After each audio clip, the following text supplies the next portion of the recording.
All right. Hello and big welcome for listeners to Data in the Hallway podcast. Really excited to have someone I just recently met in the DevRel work because we had a joint meetup at the PingCAP campus a couple of months ago.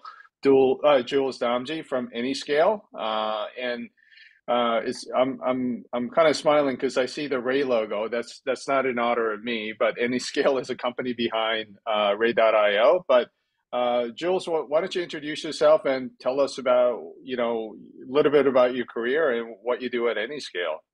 Brilliant. Well, first of all, Ray, for the Ray's namesake, Yeah, yeah, thanks for actually having me, and yeah, thanks again one more time for hosting the yeah, Ray meetup that we actually yeah, had. It was actually a yeah, good turn up. yeah. But as you said, I'm sort of currently working in at Anyscale as leading the developer advocacy for evangelizing what Ray is all about. Mm, But I sort mm, of, my background spans from a very early age. Did my undergraduate and graduate in computer science, late 80s. And as a software engineer, I joined Sun Microsystem where I was there for about 10 years. And Sun at the time when I graduated was like the place to be, right? It was yeah. like the Google of the early days where everybody actually wanted to graduate, wanted to go at Sun Microsystem because they were at the cutting edge. They were building these large desktop systems to replace, SGI and to replace DEC and to replace Apollo. So I sort of, worked with them for about 10 years and we were kind of the dot in the dot com at the time. Mm. And then soon after that, internet came into the bloom and I had very good fortune to go, work at Netscape, which was Well, again yeah. a big revolution with the internet. So I was in Netscape for about three and a half years or so. And then after that, I went on to do other things, worked at Loud Cloud, which was at the time building, you know, services very similar to AWS, Mm, where we were actually providing managed cloud services. And after Loud Cloud, I sort of went around doing other software engineering jobs, ended up with VeriSign, and from VeriSign, went to graduate school to study advocacy because I was kind of so much into engineering and so much heads down. And I felt that there was something actually missing because I wanted to connect with people uh, and I wanted to teach and I wanted to somehow, get to know more developers in the larger context of thing, how you can actually build communities and how you can actually propagate the knowledge that I had acquired. And I felt the very need to connect. And I went, I dropped from the startup company and I went to Washington, D.C.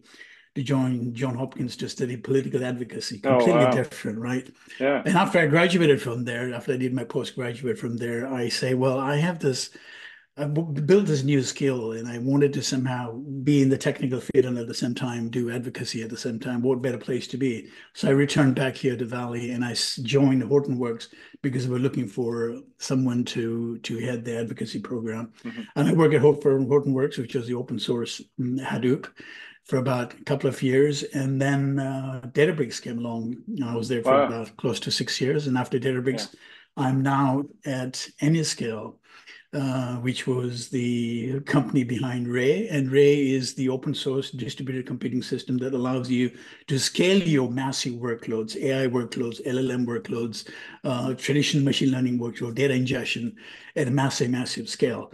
And so when you talk about scale, you're talking about your distributed database, you're talking about, taking your workloads, you're talking about training LLMs at large scale, you're talking about doing inferencing at large scale.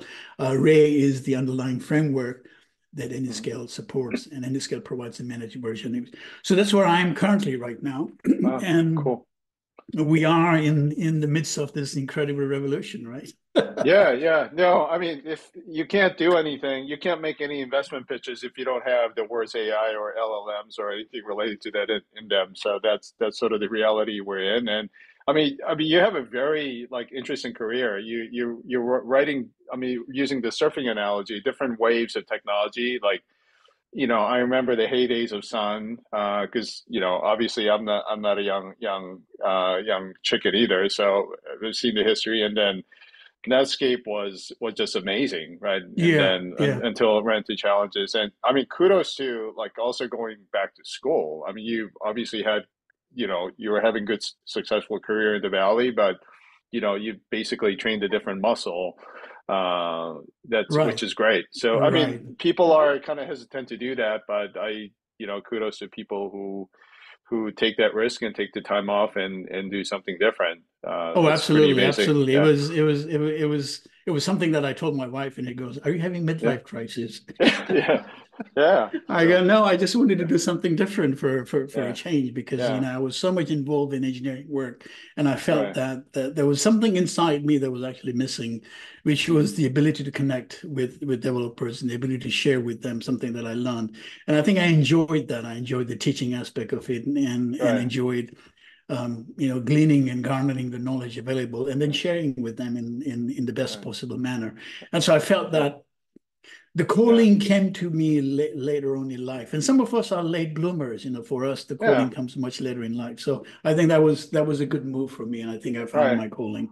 No, I mean that's great. I mean, what a great skill set to have for a community or a DevRel person, right? I mean, being an advocate and being a good teacher. I mean, those are skills that's very hard to learn if you're doing it on the job. So, and then I mean, obviously, besides Ray.io, you obviously have experience in a couple of Apache communities too. So, you bring a lot of open source experience as well. So.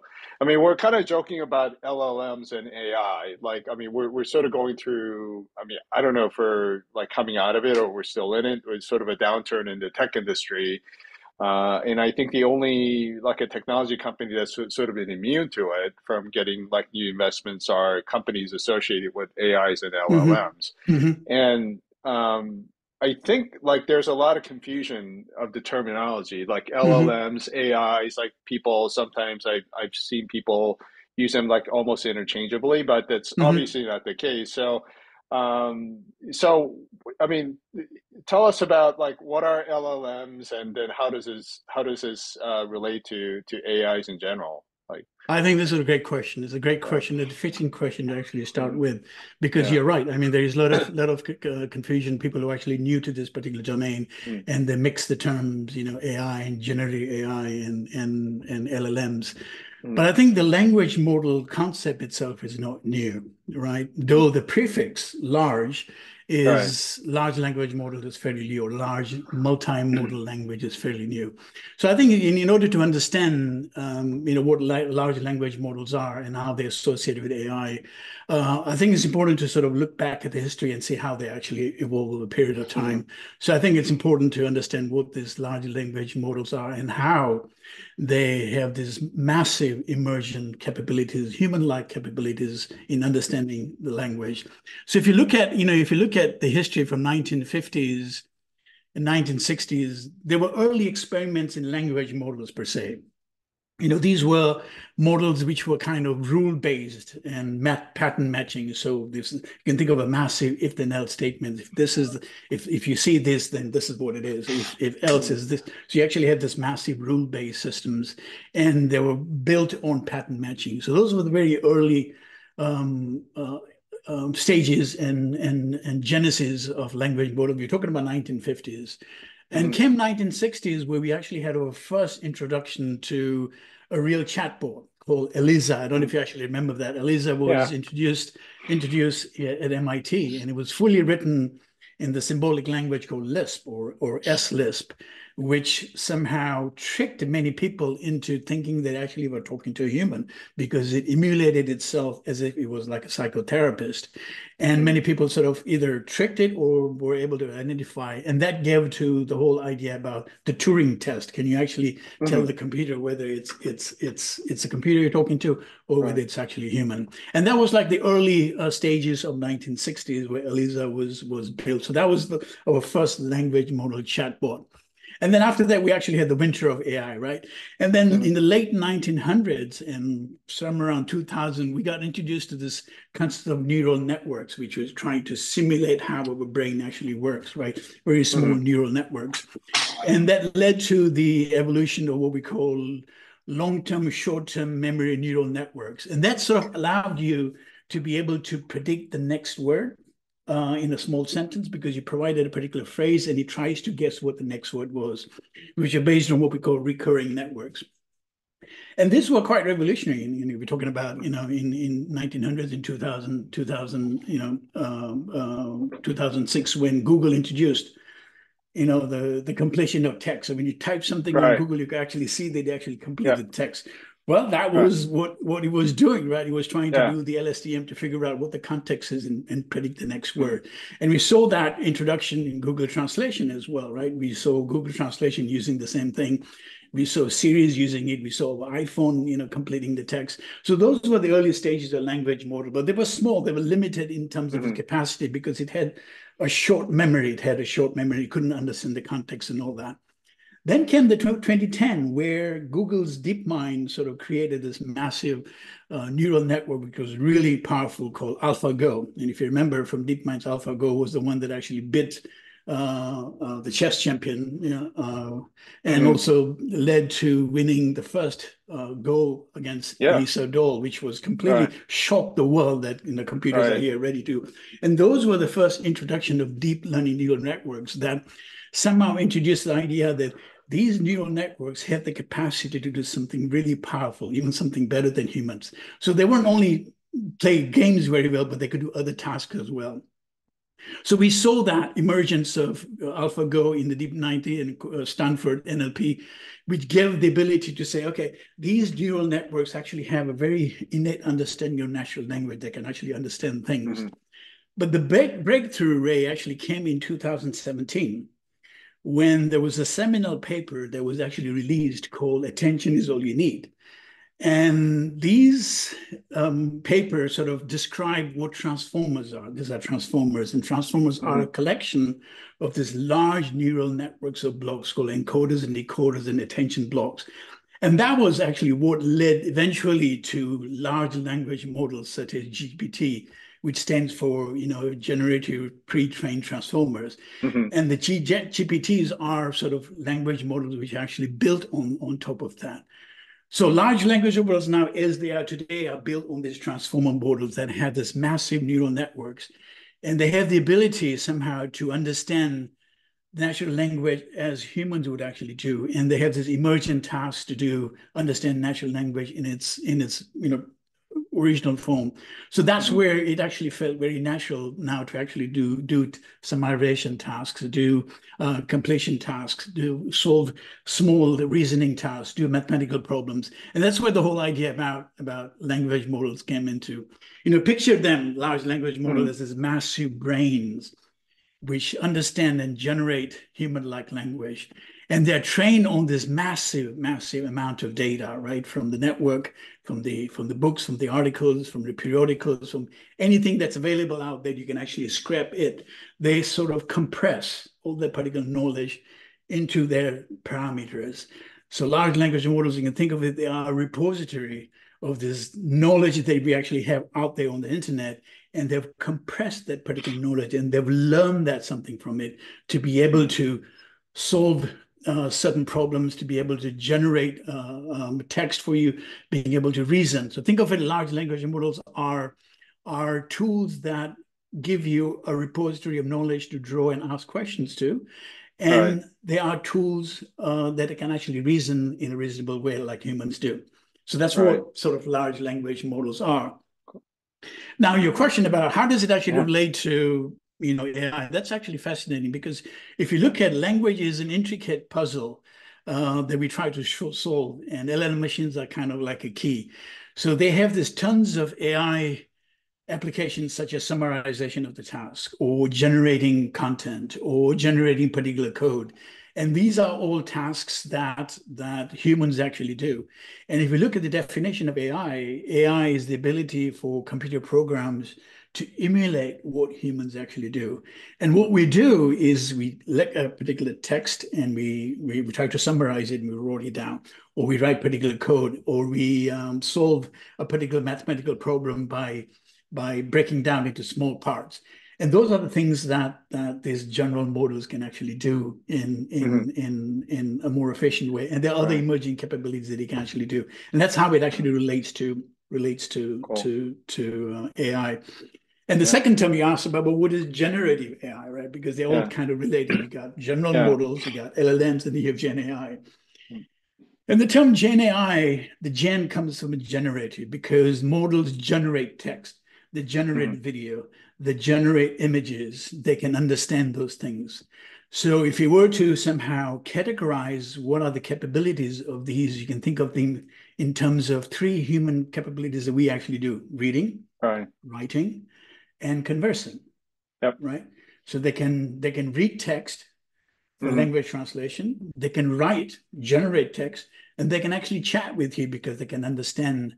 They can keep the context of what has transpired and transcribed earlier, Hmm. so I know how it is. So that's what Yeah. large language models are. They are large neural networks that have compressed the knowledge of the world into their parameters, and they have the Right. ability to infer things from this particular knowledge to understand how they actually work.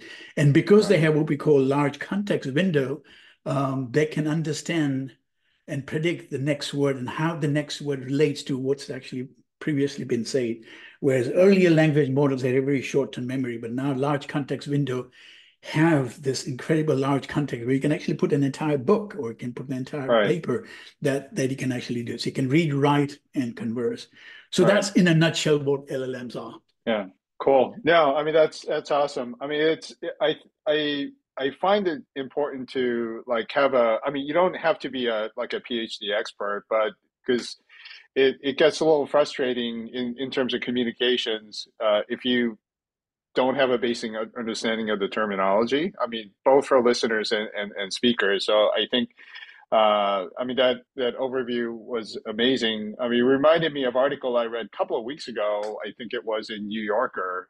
The article was actually about NVIDIA. I mean, another key player, Right, right, successful right, player in right, the AI right, world. right. And what was fascinating about that article, like you said, the research on AI goes back decades. This is Hmm. not like, I mean, people saw ChatGPT last year. They think that this just happened in the last Hmm. 18 months. Hmm. But Hmm.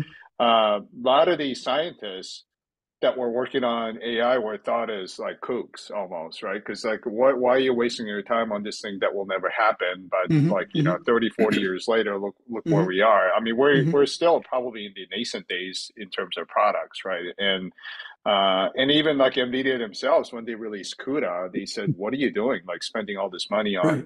on this developing this standards that no one's going to use?" And you know, they look pretty smart now, right? So I think that all that patience like it paid off for a lot of people that worked on Yeah, I AI. mean, Yeah, like I said, the yeah, whole concept of AI is not new, and the generative AI is not new right, because we've right, seen instances of that. We saw that in translation. We saw that in right, early stages of that. It's only now that because of the scale that we actually have and the amount of right. powerful machines that we actually have, and the transformers, which was the revolutionary architecture that allows us to encode and decode things and use the attention mechanism whereby I can actually look at what my next Mhm. word is based on the previous one.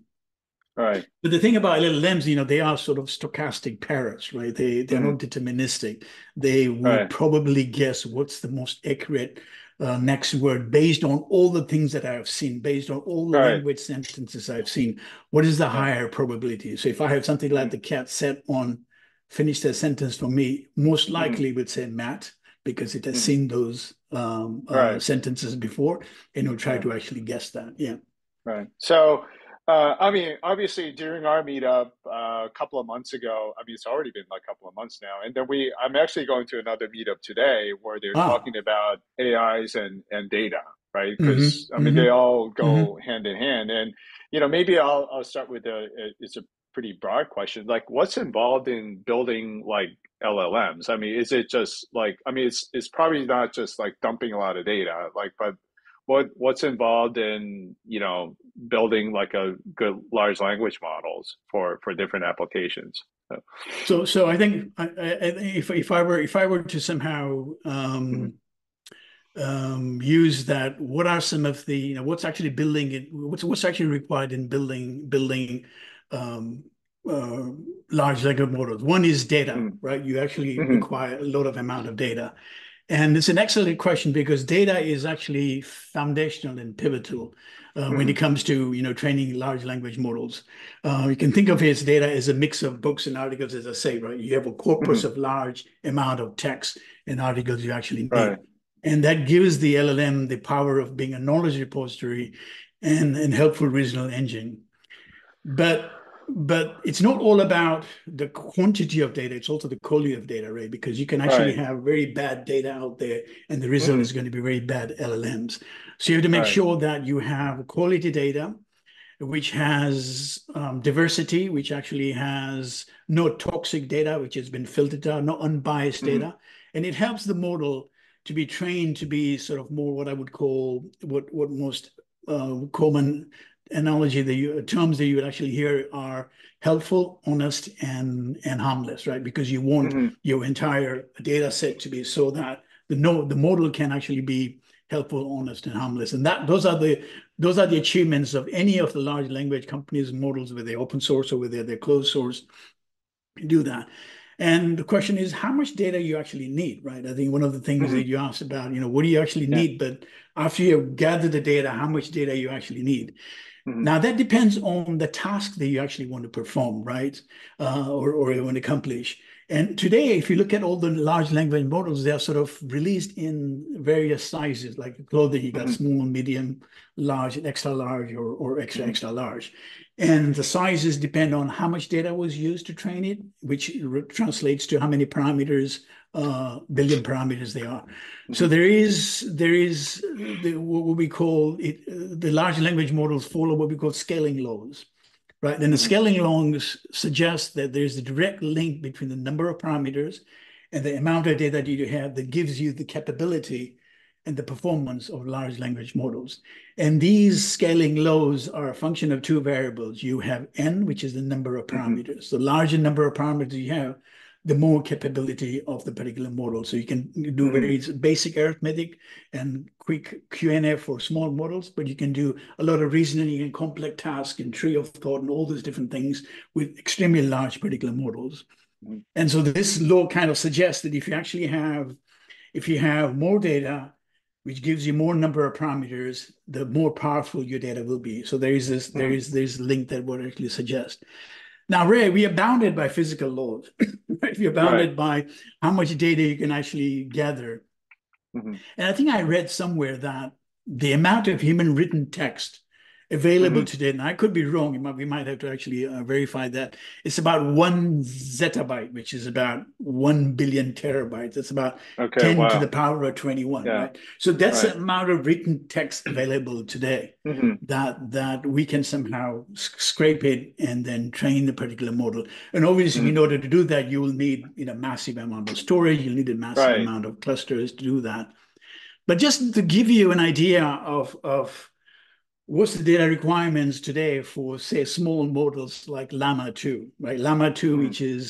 which is a 7 billion model parameter, was released by Meta. Hmm. And it took 10 terabytes of data to train that Okay. from the corpus. So the Right. corpus consists of all these different articles, PDFs, websites, about 10 Hmm. terabyte. It took about 12 days Hmm. to train it and took about 6,000 GPU cluster to be able to Hmm. train that. And it cost Meta Oh, about wow. $2 million, right? Right. So this is the Yeah. smallest model. Now Right. compare that, Ray, to say GPT-3, Yeah. which is about 175 billion parameters, Hmm. 45 terabytes of data, and it took about Hmm. 34 days and Right. about 1,000 GPUs of cluster GPUs with large memory to do that, and it cost Right. $4.5 million. Right.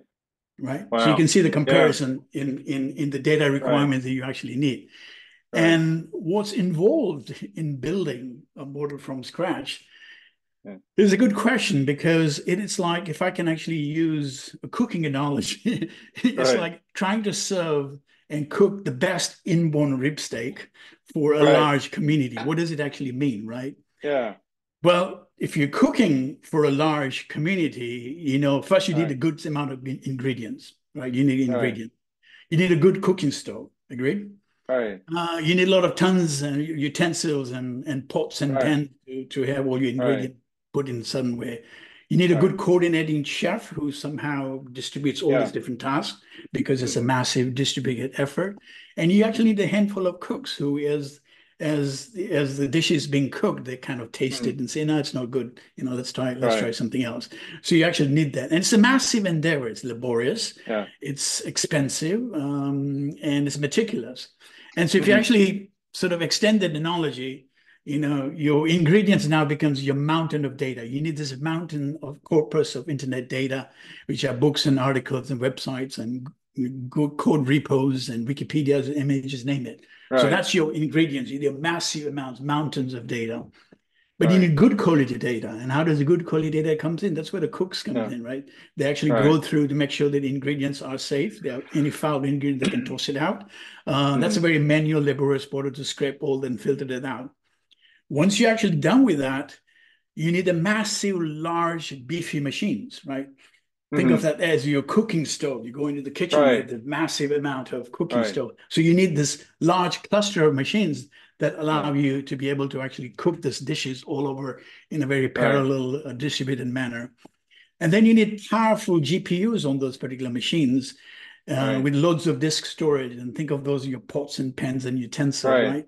And then finally, you need something that you're going to write and program. You need a very powerful distributed programming language, right? A framework that Hmm. allows you to do that. And that's your chef, because the chef is Right. orchestrating that. Your distributed framework is orchestrating the data ingestion, the training part, the evaluation part. All that part is part of that particular language that extracts that. You need something like Ray, for example, or PyTorch or Hmm. JAX to write the code in and then to distribute that across your entire cluster or your set of Hmm. your stoves.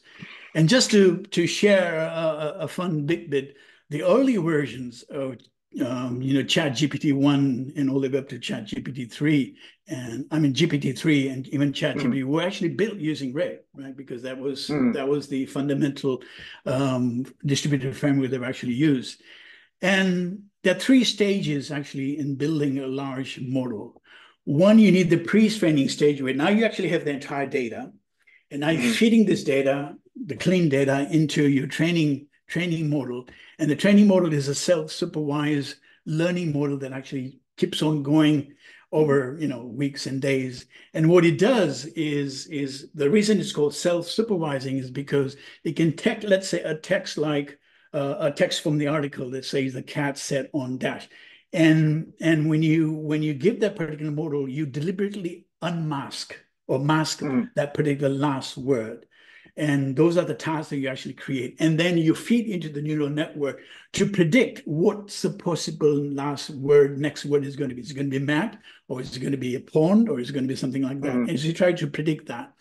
And it has access to the ground truth, which Hmm. says it should actually be a mat, or it should be sofa, or it should be a car. Hmm. And if it predicts right, then its loss is lower. If it's pretty wrong, the loss is higher. So it keeps on repeating and self-learning that thing. So that becomes Hmm. your pre-training model, and that generates your general model, right? Your general Right. base model. You get a Llama 2, or you get a large language model like ChatGPT 3 or ChatGPT 4. That's your general base model. And a general base model is like electricity. It's very general utility. You Hmm. have to fine tune a particular model to be able to use it in a certain particular manner. So the second phase in building the model is what we call fine tuning. And fine tuning is the ability to take a particular model and say, I want this model to be conversational. I want this model to be able Hmm. to answer certain questions. And so what you do in the second part is you do supervised training where you get a set of data that Hmm. is, this is the question that what the answer should be. So you're actually giving the model to say, this is how I want you to behave in a conversational manner. And that's called the Hmm. fine tuning. So the chat GPT is actually a fine tuned model for chat GPT 3, Yeah. right? Right. Chat GPT is just a basic model, but then fine tuned Right. model is where domain specific task or Yep. behavior or how you want to converse with the model is actually done. And then Hmm. finally, the third stage is what we call reinforcement learning with human feedback, where you give a set of prompts to a particular model, and prompts is the way you interact Hmm. by language, because now the models understand language, Hmm. and the model responds with a particular response. And there's a reward model which is trained to say whether this response is good or bad. And if it's good, it gets a reward. If it's bad, then it actually goes and backs and tries to generate a new response. And finally, Right. when you go through all the different stages, you end up with having a large language model, right? So Yeah. it needs data, lots of data. It needs lots of a large, beefy cluster of machines. You need lots Right. of money. You need lots of Yeah. GPU. You need lots of storage. And you need a good programming framework, such as distributed language, the framework like Hmm. Ray or JAX or PyTorch or TensorFlow, Hmm. to be able to actually generate those tasks to do that. So that's Right. sort of in a nutshell the Right. laborious task it does. And Yeah. it takes an entire team of data scientists and research Right. ML engineers to actually do that. So it's a Yeah. very laborious task, and that's why it's very expensive. And Yeah. you don't keep on doing it every day. You sort of do it once. Right. And there is this knowledge boundaries, because if you look at ChatGPT, it will say, oh, I don't know anything before 2022, right? That's my Yeah. knowledge cut boundary. And Right. ChatGPT 4 is June, no, April, I think April 2023. That's when they actually Hmm. released. So Yeah. that's sort of involved in what I would call building, a large language model. Yeah. No, I mean, it's definitely a very, very iterative process. I mean, very data intensive, like you said. And I mean, this is something that we see in a lot of places. I mean, you're getting data from a lot of different data sources or even different databases, right? I think people tend to hear vector database a lot. I mean, Yes, for good yes, reason yes. when people talk about AI. But Hmm. I'm guessing when you talk to your customers or community members, like people are bringing their, you Hmm. know, you know, data sources from a lot of different places, Right, right? right, But right. yeah, So yeah, the yeah. vector databases actually come Hmm. into the LLM space for two reasons. One is that you Hmm. might actually have some data that existed that you actually have, that you can actually pull that to train Hmm. that. But more importantly, vector databases now have come into the front because they're being used in conjunction with LLM to build what we call RAGs. And RAGs Hmm. are retrieval augmentation generation, which means that I have this particular general model that gives me the ability to answer general questions about, let's say, heart surgery, Hmm. right? But then I want some more specific questions about heart surgery, about the recent procedures that actually happened in the last few Okay. years, but your Right. knowledge boundary has been cut off. And I also want to make sure that the answers I get are accurate. And so Hmm. I minimize the hallucination. So what I do is I take all this particular data that I have, whether it's PDFs, whether it's articles, whether it's websites, and Hmm. I scrape that and I put it into a vector database into vectors, right? Hmm. And vectors are word embeddings that somehow capture the essence and the semantics of those. And those are Hmm. normally put in vector databases like Viviet or Vectera or Pinecone or Milvius. And these are Hmm. vector databases that capture your documents for semantic meaning, for semantic similarity. And then now you actually do what we call, you prompt a particular model. And the first thing your Hmm. RAG does is besides, before putting it, it actually goes through your entire data, chunks it, and put it appropriately in that. So let's say you have all your embeddings and all your additional knowledge you actually want stored in your vector database, such as Pinecone or whatever that let's say Hmm. PingCAP has a vector database, so it's stored in Yeah. PingCAP. Yeah. And when you prompt your LLM model, the first thing it actually does is it actually contexts your PingCAP vector database to say, give me all the relevant documents that you actually find them similar to the query that I have. Hmm. So it goes to the vector database and does a semantic search or similarity search of all the vectors. Hmm. And the similarity search or semantic search is done by cosine similarity of, well, how close these vectors are in angle Hmm. compared to my query. And it returns, excuse me, it returns the first K or first N documents, however you actually want that. Then it takes those particular documents that you actually have and takes its source, combines it with the query, and then sends it to the LLM to give the final answer. So now it actually has more context. It has the Hmm. context for your prompt query. It has Yeah. additional valid context, which is more recent, which is retrieved from your vector database. And then together with that is actually sent to LLM to give the final answer. So that Hmm. sort of prevents the LLM from just making things up. Right now, you actually have Right. authoritative source, which is your vector Hmm. database. Hmm. So the vector database have come into the prominence. The vector database existed Right. for similarity and semantic search Yeah. for a long time, but they play Right. now a key role in building these RAG applications, which allow you further to make sure that your LLM-based applications are now authoritative, and they are Right. not only talking to the large language models, which actually have the boundary knowledge cutoff, but you actually have more recent literature that has been put into the vector database, and now the query is a combination of both the Mhm. most recent and the general purpose answer that they actually might get. And Right. some of the, depending on how you write the application, some of them also might even give you the sources. I used, source one, source two, and source three as part of Mhm. my answer. So you, as a surgeon, are more confident that I'm not just getting Right. arbitrarily from the internet. I'm actually Yeah. getting some authoritative sources of papers that have Right. been found very similar to what my query was. So that's where Right. the vector databases come into play. They Okay. have come into the prominence, and there are myriad sort of vector databases that can be Mhm. distributed like Pinecone is. That can be, um, SQL databases, which also Mhm. today, like Postgres, has vector embeddings. They can actually store it. I don't know about Right. PingCAP. Does PingCAP actually have a vector Uh, database you can use? no, I mean, so yeah, I was going to add, like a TiDB is not a vector database per se, but we're starting to work with like a Mm-hmm. vector community. So maybe Mm-hmm. that'll be like a future episode. But yeah, but I think some of the misconception that I heard from people was that, well, if I want to do AI, like everything needs to be in vector. Like, well, that helps, but that's not necessarily the case. Like, you don't need to. Like, being, for example, I'm being like broad here. You don't need to like migrate your database to vector database, for example, right? No, So no, not necessarily. I think it's a that just a complementary tool, right, but right. yeah, It's a yeah, supplementary tool, and it's mainly primarily hmm used in if you're building what we call reg augmentation generation, which is right, the which is one of the applications that you build on top of LLM, right? So you're using the right, LLM as your general repository knowledge, and yeah, you're using the RAG to have more recent hmm supplemental information that sort of gives you a more comprehensive answer, both hmm from the LLM, which has a vast amount of knowledge, and more specific knowledge, which is actually garnered. And these are, hmm becoming regs. Regs are what I would call now the Taylor Swift of LLM Oh applications. wow, nice, yeah, yeah. I think like I haven't heard the like acronym RAG until we started communicating about this podcast. So that's awesome. Now I know the Taylor Swift of the software industry. Cool. I mean, really appreciate this, Jules. Like, I mean, I think I could talk. Probably we could probably talk for another 30 minutes, but we'll try to wrap this up here. The question that we close with every one of our guests.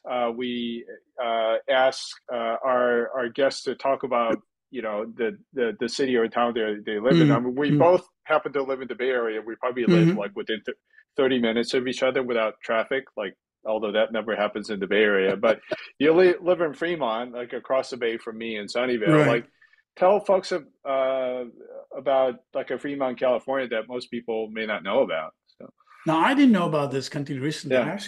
I asked ChatGPT, hey, tell me some Oh, wow. fun fact about Okay. Fremont that I don't know about, because Yeah. I'm a history buff, and I like Yeah. to read a lot about history of Fremont. There are a lot of Right. interesting things. But I came Yeah. across this gem called Yeah. Niles. Niles is another small town which is not very Okay. far from Fremont. Yeah. Fremont is a large sort of sprawling Yeah. suburb, and Niles is this old town, sort of cowboy town that existed Oh, for a long okay. time. And Right. there's a museum there called Niles Usonet. I think I'm pronouncing it right. Yeah. Niles Usonet, which is a silent film festival music. And I Oh, didn't wow. know that Yeah. some of the hidden treasures dedicated to preserving silent movies that Charlie Yeah. Chaplin, the Oh, famous okay. silent movie actor, Right. shot those movies in Fremont, and they're actually preserved. And when you Oh, go wow. visit this particular museum, you actually are stepping back in those time of silent movies, because it has the museum, and Right. this is where these movies are actually shot. And so the Okay. Niles Esune Film Festival Museum is a place to definitely go visit. And Oh, nobody okay. knows about these things, but wow, Yeah. No, ChatGPT knew about I it. I definitely didn't know about that either. And I mean, I didn't know about it either. So yeah, I went yeah, to see the particular museum, and I go, cool. wow, this is fascinating. Right. It's That's not very far. great. I go to Niles every now and then to get a cup of coffee. Right. And I didn't know it was like in the little corner town. And I realized, Oh, wow, this is where it is. Well, yeah. that's I'll, now what you I'll, know about Fremont.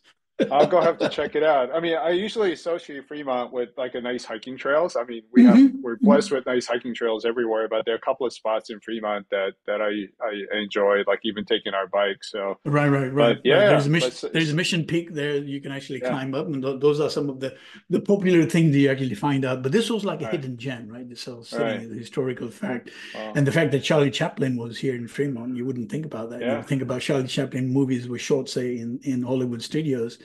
right, But there is a museum here nice.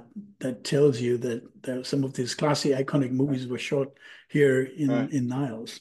Yeah, So there it cool. is. Well, thanks for the trivia, and then I mean, thanks for the insights on LLMs and how they fit into AI and all that, and really appreciate it. It was kind of weird seeing that Ray logo the whole time, but Well, again, for people, it's yeah, my background, right? yeah. Again, for people, that's not for me. That's for the community that Jules is involved in. Thanks again, and yeah, maybe we'll have you back. Like I said, we could probably talk for another 30 minutes, and maybe we'll do an update episode. So, Okay. Well, thanks a lot. And cool. those of you who have never heard about Ray, go to ray.io, check it out, Yeah.